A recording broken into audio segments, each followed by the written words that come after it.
Hello, everybody. Dave Stevens joining you again for the Geary Stein Stevens Show, and we have got a great show today. I've got my Minnesota jersey on today, Troy, for a little bit of that flavor because our guest today is a legend, and I'm excited to have him on. Are you? Yeah, as growing up in Minnesota, I watched this guy play throughout my young childhood and teenage years, and I'm excited to talk to him today. Yeah, and the guy we're talking about is Joey Browner. Joey Browner played for the Vikings for quite a long time. And again, his resume is unbelievable. 3-time first team All Pro, second team All Pro, 6-time Pro Bowler, all decade team in the 80s for the NFL, 50 greatest Vikings, Ring of Honor, anniversary team, Mall of America. Um, I'm trying to think. Let's see. Did I leave anything out? I mean, the guy was one of the best to ever play the game, and he's joining us today. The legend Joey Browner. Hey, Joey, thanks for joining us. Oh, thank you for having me. And it's great to have you. And again, it's a sore subject, but again, I'm sitting here just baffled because of what you did on the field and the amazing things you did off the field. But you still haven't gotten that call to Canton. And I know you put up the numbers that you had, and you can't control old time beat writers, the Royces, the Sids, those guys. But man, you deserve to be there as much as anybody else. Well, thank you for saying that. But like you say, it hasn't been my calling. And for me, they can't erase history. So the history is there. It's just a matter of matching it with what they call the Hall of Fame. Yeah, and if they can put you in all those other things, eventually you're going to get there. I hope it's in my lifetime, but you're mine too. I just what the game is what it is, and for me, the rules and different things that have been established now, without me playing in that during that era, to now of how I played, changes would not have been made. And you made some major plays in your life. I'm pulling up one of the first ones here. Do you remember this play with Gerald Wilhite? Because it was a great tackle, and it also, really was one of those things that they kept playing over and over and over and over. Do you have any memories of that play? Yes, because he had 47 on, and his name was Gerald, and my baby brother's name was Gerald, and so it was on AstroTurf, and that's what we played on back then, and for me, I dove for this. This is a horse collar tackle that I made, and that's illegal now, so you can't jump after anybody and try to pull them down like that anymore without being penalized. So you can't use your hands anymore. So it's a big change. But I hope that Gerald is healed from that, and they're giving him something for game-related injury that ended his career. You played with a lot of great Hall of Famers, future Hall of Famers during your time at USC. Can you talk about playing with like guys like Marcus Allen, Ronnie Lott, Anthony Munoz, and how much fun was that during college? Bruce Matthews in the Hall of Fame. Yeah, that too. Yeah, yeah, yeah. Well, it's amazing that when you're young and you're starting out your career as a collegiate scholarship athlete, you just hope to just get out there and make something of yourself in college and complete those 4 years. Uh, After I graduated, they were able to uh, have those hardship years that you can go into the draft without your graduating class graduating before you were able to be put into the draft. So when I came through, it was where you had to be there for 4 years, even though if you did not play the 4 years, you still had to sit there those 4 years until your graduating class graduated before you were even put into the draft. So they made it where you had to go to school uh, and finish or complete what educational component that you were in at that time in order to be eligible for the draft to go into the NFL. Well, Joey, I mean, those players that were a part of that, and we'll take another look at the graphic. I mean, we're talking about Ronnie Lott, Marcus Allen, Anthony Munoz, Charles White, even Jeff Fisher. He turned out to be not too bad as a coach, but Yeah, did that help you in jumping into the NFL? Because you were basically on a professional football team, because in those days, USC, they were the team you wanted to play for and be on, and you had every person in your position that could have gone anywhere and been a starter. oh yes, and then we had the Raiders there that John Robinson started off coaching with the Raiders with John Madden, Flores, and those gentlemen that were coaches at that time, and so we had uh, a plethora of coaching that was NFL plays that we had to learn, and then also we were on television a number of times, which was rare back then because NFL teams, if they didn't sell out their tickets, they were blacked out. Blacked out, yeah, yeah. So we were in a fortunate situation. I was that we were there with the proper coaching, the proper media platform that we were producing quality games that each year at least we played on national television, which was uh, millions of people watching or viewing at that time that we didn't have ESPN or HBO or anything like that. That was an extra programming, sports programming that they have now. Your family has more players in the NFL than any other family, including the Matthews, your brother Ross, Jimmy, Keith, and even your nephew Mac Starks. How growing up with your brothers, how did that competitive fire help you in your career and playing against them growing up? The older two that you mentioned never got a chance to play against them or anything. The only thing we had a chance to do was see them or hear them on the radio. So we didn't get a chance to. But my brother Keith, I played against him on the side of the house, rough and tumble, and different things like that. And then my brother Waller was the quarterback, so he handed the ball off to us or threw the ball to us. And then my brother Gerald, who had passed away like 15 years ago, um, he was 150 pounds when we were little kids. So we were tackling someone on the side of the house. And playing with them that was the size of the running backs that had to compete against in competition by the time we reached high school. So it was always a competition or just having fun. With back then it was fun, and then it was part of our educational component when we were in Warren. That through PE we had to do all these different sports, and so it was ping pong, badminton, croquet, checkers, chess, all these different uh, activities that gave us proliferation of gaming opportunities to compete in a intellectual games that we competed against each other in around the house. And my mother also came out there and she struck us out and then took the bat from us, and that's why I didn't pitch because she kept on hitting the ball, and I gave up on pitching because she kept hitting the ball, and she was the one who inspired me to play football because she chose my number and my position when I went from high school to college with John Robinson. She called him up and asked him what position could I play the quickest for him, and he needed help in, and he said defensive back, so that's why I ended up being a defensive back. Well, Well, great thanks, story. Mom. We appreciate that, Mom.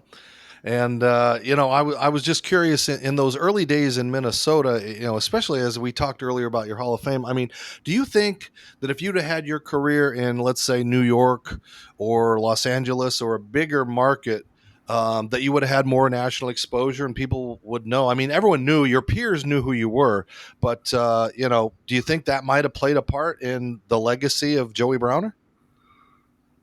No, it just came down. It just comes down to them wanting you there and them not wanting you there.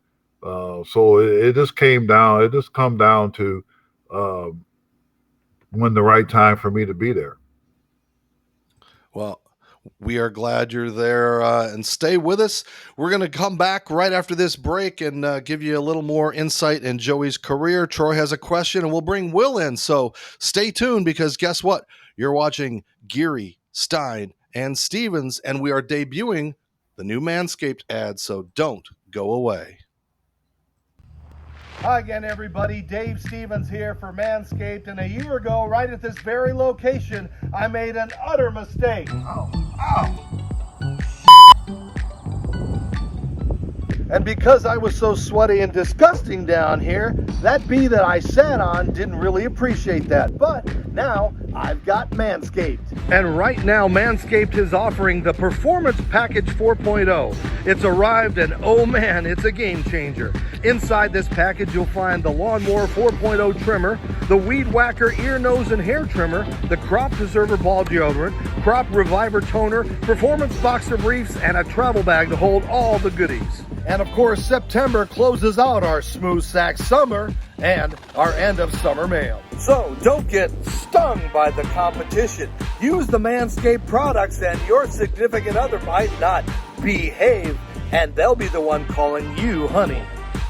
Don't forget to use the code GSS Show for 20% off your udder.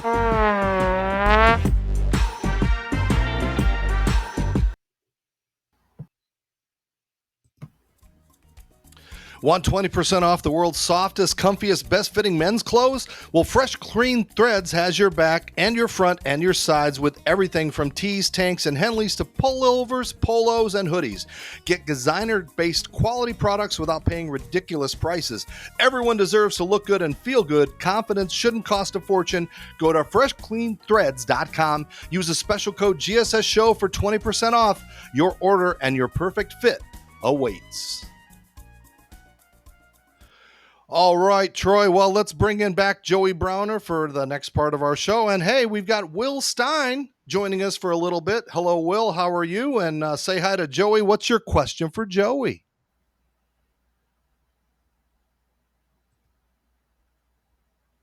Hold on, I can't hear you, Will. Oh, We got you now there. There we I'm go. muted. All right. Thanks. It's good to be on. Joey, how are you doing? I saw the fresh, clean tee, so I had to rock mine today too. So how does Lewis Seen remind you of a young Joey Browner? How do you think he fits into this Vikings defense? Oh, I couldn't answer that question for you because I don't watch him. I'm not for sure how he plays or how they play their defense right now.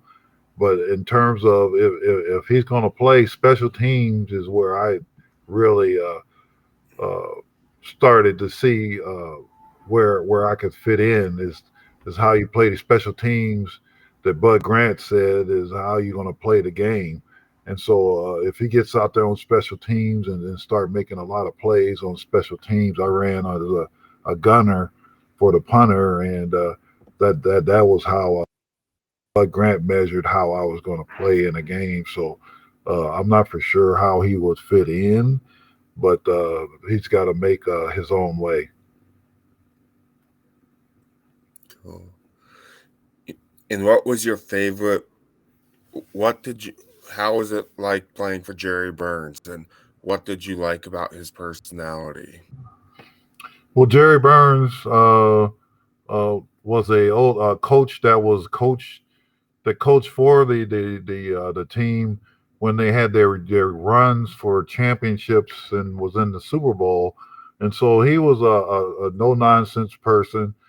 He didn't interfere with his coaching staff. He just led them to in the games, and the preparation was left to the coaches and the players to get to where we were ready to play in the games. And he was my second coach that I was all pro for, and he gave me an opportunity to play with him that Coach Peterson was a defensive coordinator at the time, we came out with the bear defense or the Star Wars or these cover Tampa twos or what the coverage is and the defensive fronts all are right now. We were experimenting with them here with the team and was able to establish after the Purple People Eaters, the Viking defense during those times that was in the Metrodome when the Metrodome first opened in '82 till '92 when I uh, finished playing with the Vikings. We were able to establish where now they have uh, the defenses that they're calling out there right now was experimental for us.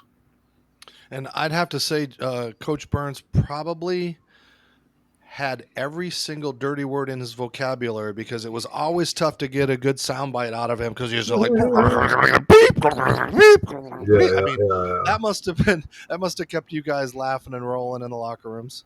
Well, we took him serious because those words are just words that are used when you're a man and you have men out there leading them into what they call a confrontation or a play situation, and some those words were used all the time out there on the field. So it was common language, but right now they consider them words that should not be spoken. And before Troy jumps in, we're looking at the graphic.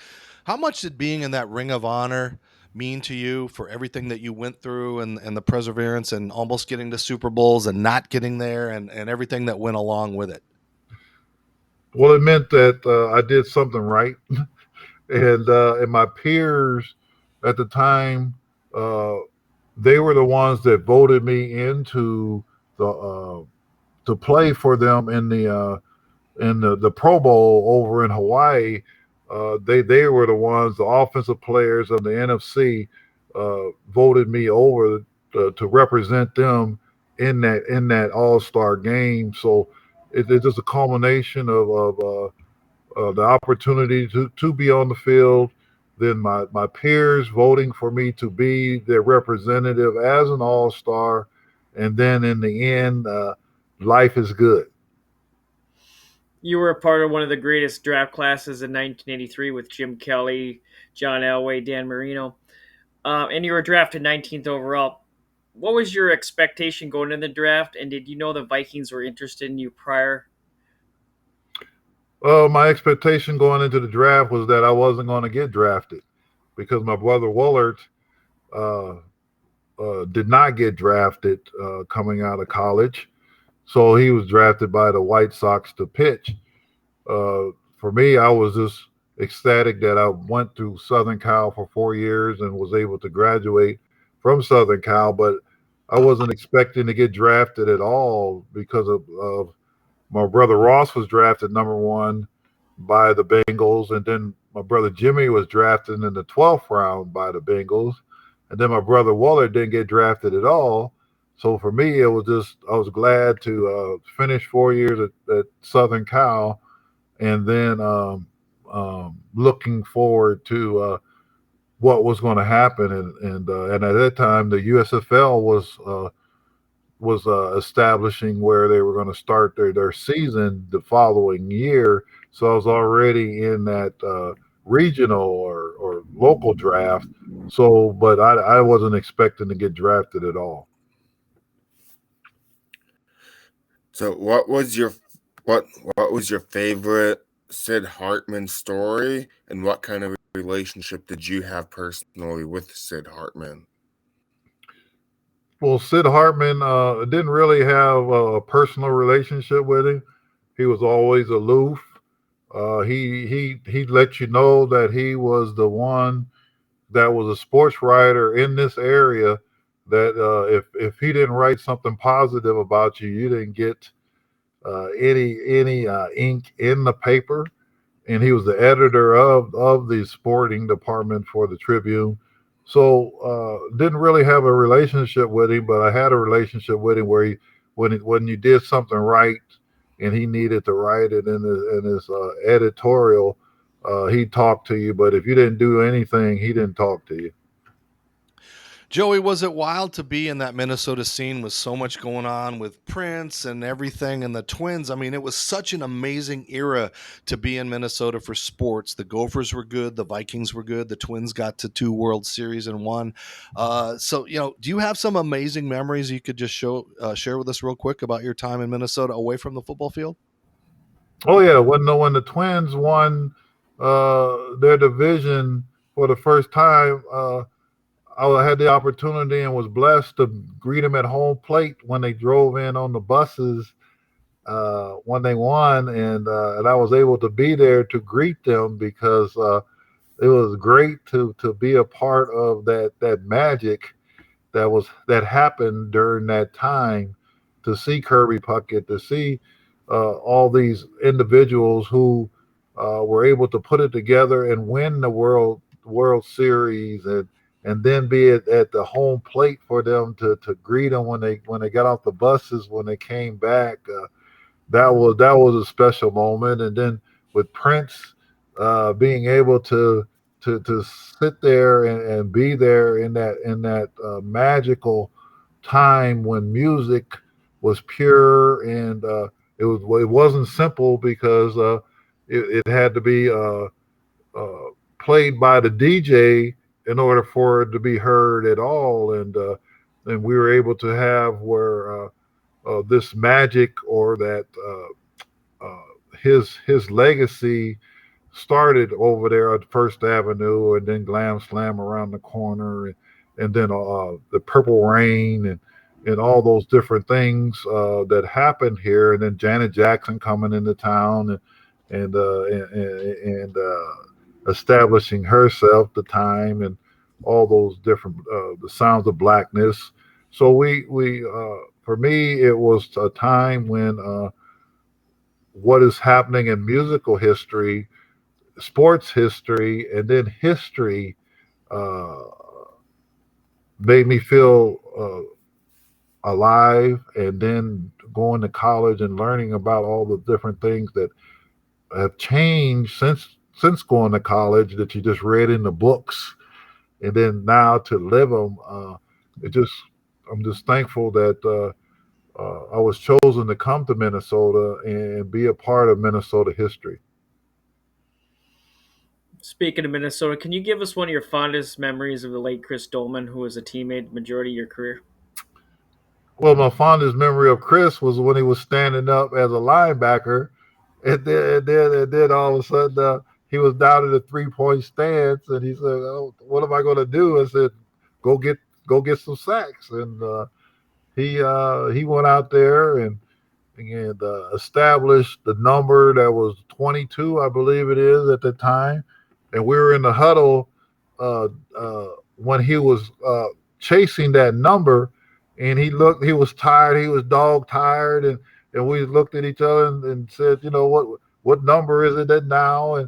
And we figured out what number it was and said, let's go get it, and we all participated in it with Chris being the focal point.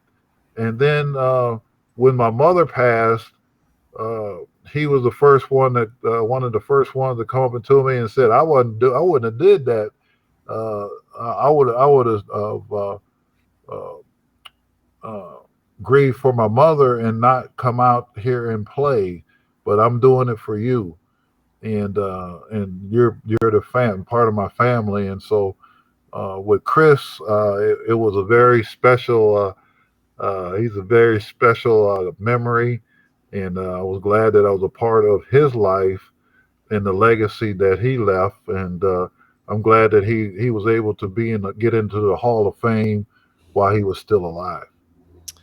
And I've got a new friend of ours that just joined. This is Reggie, and he eats crickets, but he was wondering, Joey, if you remember some of your favorite places to eat in Minnesota. Was it the old place where it was like in the 40s downtown, or where did you like to eat or hang out in those days? Well, we had established Kikigawa was one of the restaurants that I really ate at, and Ichiban was across the street from the Hyatt.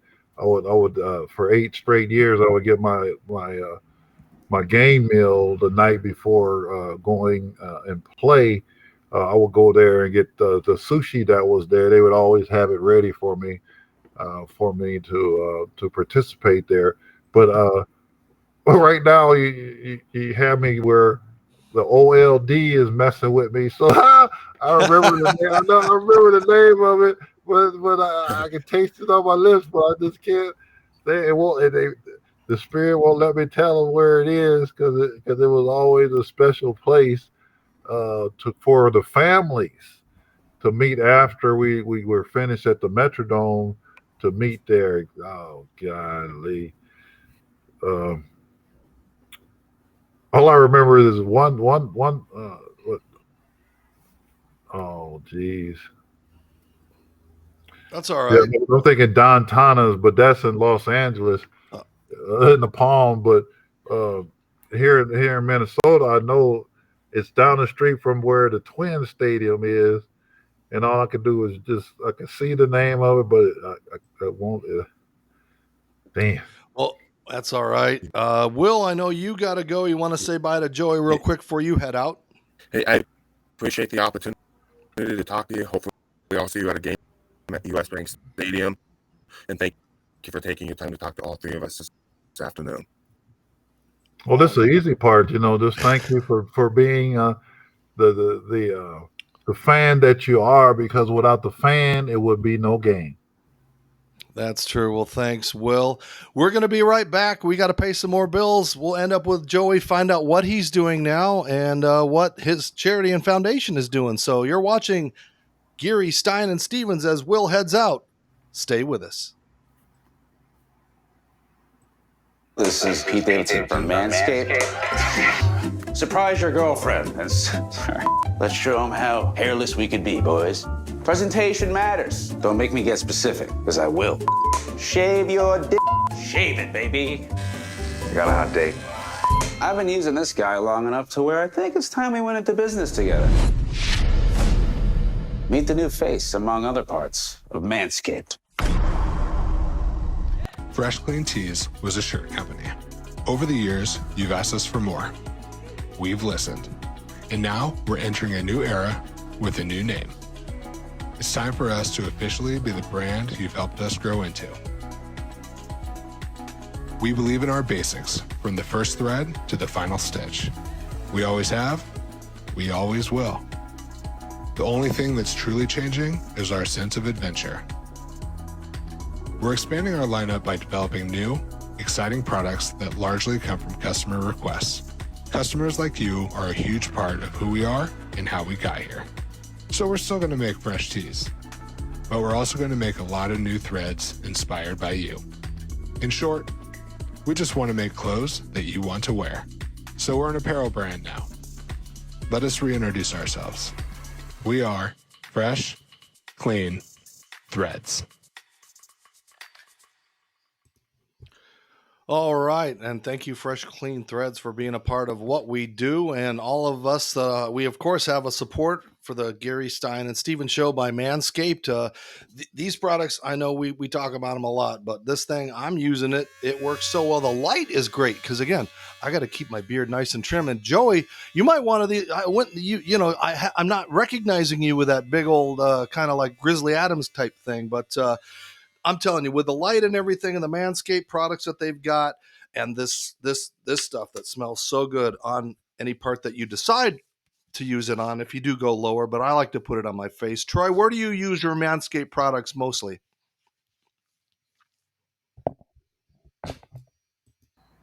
Troy?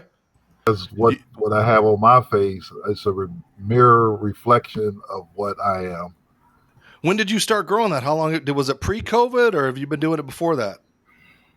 I think it was pre-COVID. There's been a couple years that I've been enlightened with being able to go on a sabbatical and go on vision quests, as they call it, and be able to walk with them, talk with them, and be with them all at one time now. And so it's a reflection of what is on the cross, and what I am as a human being human, and so that's why I have what I have, is because of being walking with one with the Creator.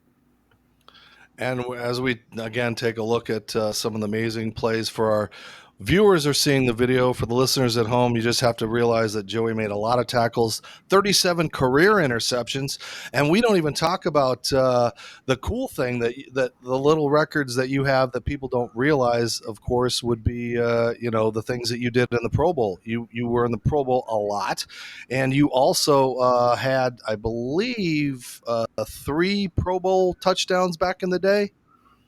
Well, I'm not for sure because it just went by so quickly. But yes, I had a number of I think it was one, and then I had a lot of I had an interception, and then I had a couple fumble recoveries in that game, and so the opportunity to be there with the best players of modern era at that time to to participate in that game in Hawaii is just one of those memorable times for me, because I was voted there by my peers who were the offensive players of the NFC at that time. And it's great to see you smile, because I know you were so serious as a player. It was you were all business, not a lot of smiles unless it was a teammate or somebody that did something. But is life different for you? Did life change after football, as far as how you took things seriously or started to enjoy life after football? Well, I enjoyed life during it, after it, and right now. But the part of it that was the hardest was not being able to participate in it uh, for some reason. Uh, I wasn't able to get back into the platform that was created at that time. So I just took it as me being an Oscar-winning actor for being All Pro or number one in my position, and no more opportunities to get out there to win another Oscar or participate in the game. Um, so I went into who I am as an individual and became put my foundation together, the Joey Browner Foundation, and then become a chief of my own tribe or tribal nation that I put together with the Indian Health Board that's here in Minnesota, and then going through their culturally based healing and governmental components that I went to college for, and put together my own uh, compact that they have here for casinos to put their casinos together. I went through that, and then the governmental components that all go with healthcare, housing, uh, energy, all of those different components that deal with being a tribal nation within this nation. I've been able to establish that. You talked about your foundation. When did you start that? And like I said, I know you were talking about kind of some of the stuff it does, but can you explain to the people listening and the viewers what kind of stuff you do to help people with that? I've had it since let's say 2010. I've had it put together. It's where the foundation is where I was getting funding from the NFL to go out to tribal communities and put the indigenous games together for them, where they have their own Olympic Games in 1995. I started with them putting it together to where they have their own Olympic Games, and we had 8,000 participants in that, and we were able to uh, showcase Jim Thorpe. He's a Native American who's Lakota, and Billy Mills was a part of it, and we all put together where they had all the Olympic events to where we could have established and flew our own flag for Olympic athletes that were indigenous or Native American to participate in the Olympics. Uh, Also, what I do with my foundation is go into Native communities with Johns Hopkins University and the NFL outreach or legacy funds or whatever they have them that established where we go out into the communities or on reservations to inspire young people who are native to be native, to go through the healthcare, go through the culturally based uh, initiatives that they have on their reservations, that they are native, and be proud of it, and go and get your uh, uh, education, and bring that lexicon, which is the language, back to where they have it in their languages and taught to their children's children, to where they can understand where their forefathers and mothers all sacrificed treaties and all of these other agreements to where uh, the colonies could come here and learn from us how to have spirituality, how we took care of ourselves, and how we were walking with one with creation in order for creation to be here 7 generations after we're gone. Uh, that's what I do with my foundation is establish that in communities such as here in Minnesota, we have a number of tribes that been working with for over 40 years since I've been here, and then establish my own uh, nation through my foundation. Well, Joey, it's one of those things where I don't think anybody even associates you with the Tampa Bucks. You were always a Viking, and kind of like Johnny Unitas and Joe Namath, and then there was that one year at Tampa. Take us through what that was like to leave the Vikings and go down to the Bucks. What was that a part of your life? What was that like? Like I was worth nothing. It was where when I was released from the Vikings, uh, and then I ended up with Tampa Bay. It was a blessing, but when I was released from the Vikings, and they couldn't get nothing for me, that was a slap in the reality that you can be number one, but when it comes to the end, when you see what you really value of yourself is in this platform or with the production of what is called NFL football, and you're cut, and nobody they didn't get a draft choice or anything for me. Uh, that was a slap in the face. But then the blessing to be able to go to Tampa Bay and go down there and be with Floyd Peters and the coaching staff that they coached me for a number of years, like 6 years, and then get a chance to just be able to get back on the field at a team that drafted my brother. The Tampa Bay drafted my brother Keith as a number one pick in '84, but he's a 30th player picked at that time. Um, to be able to get back on the field and get 8 games of film of me being down there and then released, and then not being able to go anywhere else. It was a blessing that I even in '92 was able to finish my career in a place that drafted my brother.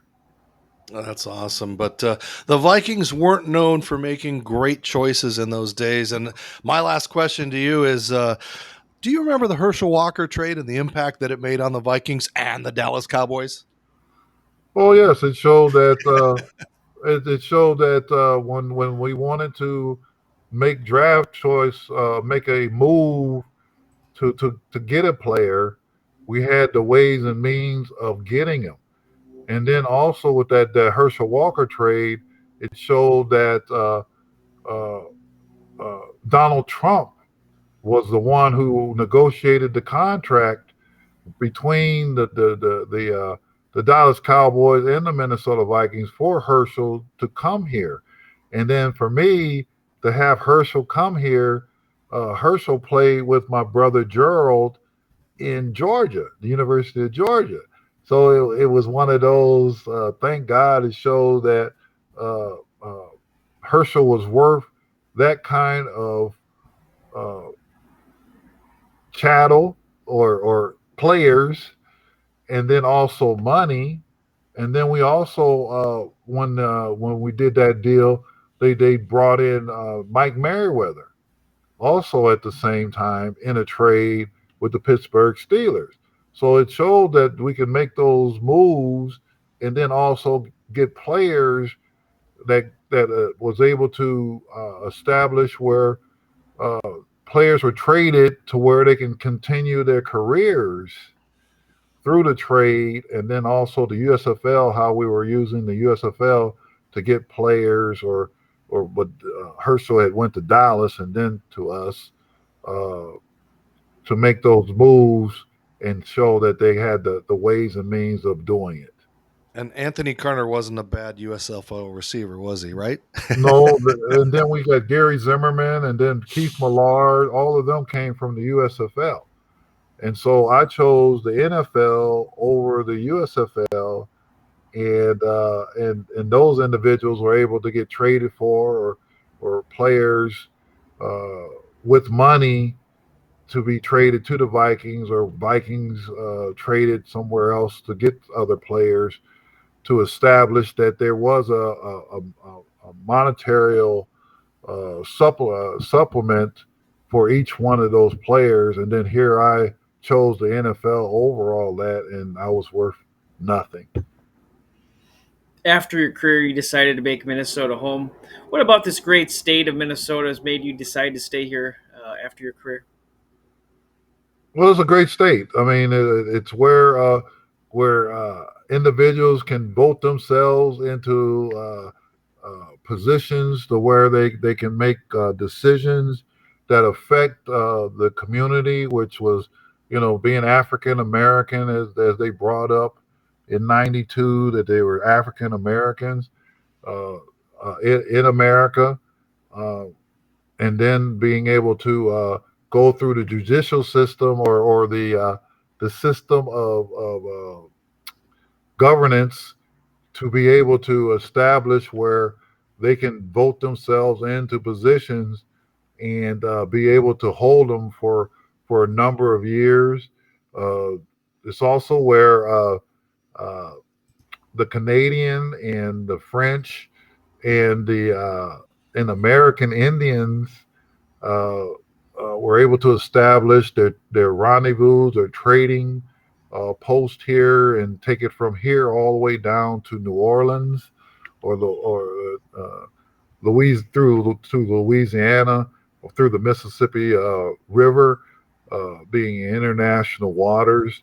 And so Minnesota has a lot to offer the world and the global setting, because of where we are and what we were able to establish as a state and as a Indian or Native American constitutional place to be.